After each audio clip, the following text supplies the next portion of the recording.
Hey folks, welcome back to another episode of the Choecast. I am your frustrated English teacher, Miss Choi. What is that? Is it a leaf blower? So this is recording number 3. Because the other 2 times literally just sawing, blowing noises, it was just not. No. I swear when this is done, I'm about to go out and from 6 feet away just yell at this dude. I'm so tired of him. I'm recording this on June 11th. Man, I can't believe we made it. I honestly thought I would lose my mind 100% by June. When, every day Governor Murphy, he does those COVID updates. Every time he talked about extending the time that we have to stay at home, and as the time got longer and longer and longer, I really sat there and I went, I'm going to lose my mind. I'm going to run off into the woods and go live with the bears. I really thought I would go crazy for sure. I mean, I think I have gone a little bit crazy, but this is pretty good considering where I thought I would be.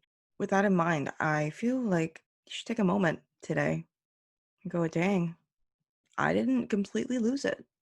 And if you feel a little bit unhinged like me right now, then here's kind of a checklist. Number 1, have you thrown anybody out a window in the last few months? No?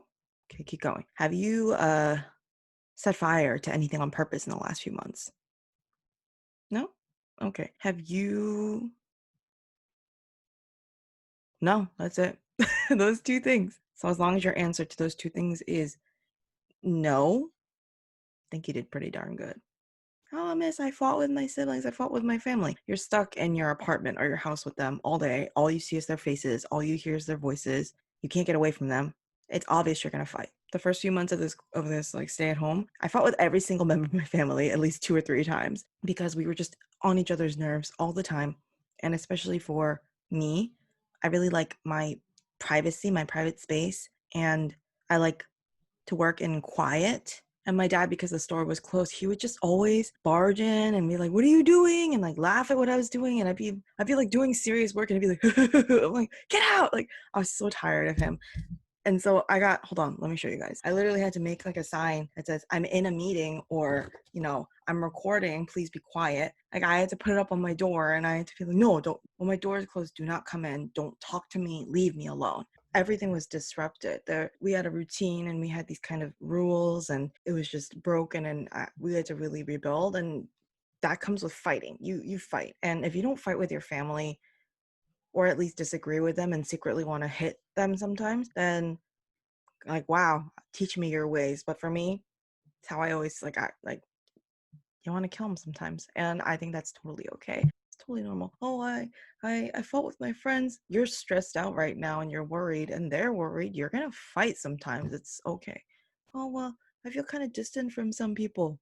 You're physically distant from them, and when you don't see people as much, it's harder to stay in touch. It's normal. When we go back to school, you will be able to get back in touch with them. You'll be okay. Also, here's this thing. If you feel like more tired and less motivated lately, that's also okay.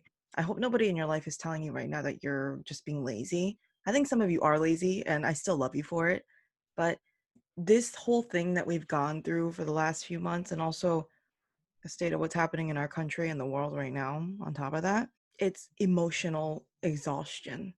Even if you yourself are not physically out there working or doing things, you're tired because you're living in this world that's tiring, it's draining. And to know that there is hurt or injustice or conflict outside, knowing that that's happening somewhere, that makes you tired. It's emotional exhaustion. So if you are sitting there going, "I'm trying my best, I feel tired, I don't really feel motivated to do anything," that's kind of okay too. Obviously, you can't let that kick your ass and then you're sitting there like, "Oh, I'm just gonna lie on the floor and cry." That's no good. You do have to pick yourself up and go, "Okay, I don't have the energy or the focus right now to work for 4 hours. Work for like half an hour, take a break, see how you feel, and do baby steps." Don't expect yourself to be able to power through things like you always do. I know that some of you do feel fine doing that, and that's great. I'm proud of you. Good for you.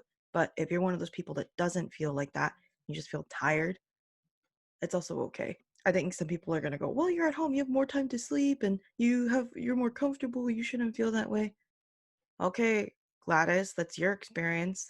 Don't project that onto me. And everybody goes through things and processes things differently. So if you're even living at home with a sibling or, another family member who's also doing virtual schooling and you see them working very differently from you, don't compare yourself to them and feel like, oh, well, there's something wrong with me. You're just different people. Now, if you haven't touched anything academic for months and months and months, and then you're gonna sit there and go, oh, that's not fair. That's very different. But if you are feeling tired, if you feel less motivated, if you are struggling with things that you don't normally struggle with, it happens during times like this, and there's nothing wrong with you. I will also say that I'm proud of you guys. Honestly, I'm proud of me for making it through. This is like nobody was planned for anything like this, and you guys were least prepared for anything like this. You made it. If you're watching this, you made it. And hopefully you haven't burned down the house, and hopefully you haven't thrown anybody out a window. And if you got those things under your belt, you did a great job. If you only did one of those things, I still love you, but you didn't quite make it, But yeah, I'm also setting the bar pretty low here, though, so I'm hoping that everybody will be able to say, yeah, I haven't done that. Yeah, that's really all I got to say. Same as always, I miss you guys, thinking of you, worried about you, trying to be less worried, but it's in my nature to worry, so what am I gonna do? I'll be back with another episode on Monday. I don't know whether it'll be short or long. I don't know. Gotta see how I feel over the weekend. Self-care, doing what I can, how I can, and not stressing when I can't do things the way that I normally can. It's okay. I'm gonna go because if I have to hear this guy like doing weird yard work for another minute while I'm on my mic, I might actually break one of the two things that I said not to do. So I'm gonna go. Bye, guys.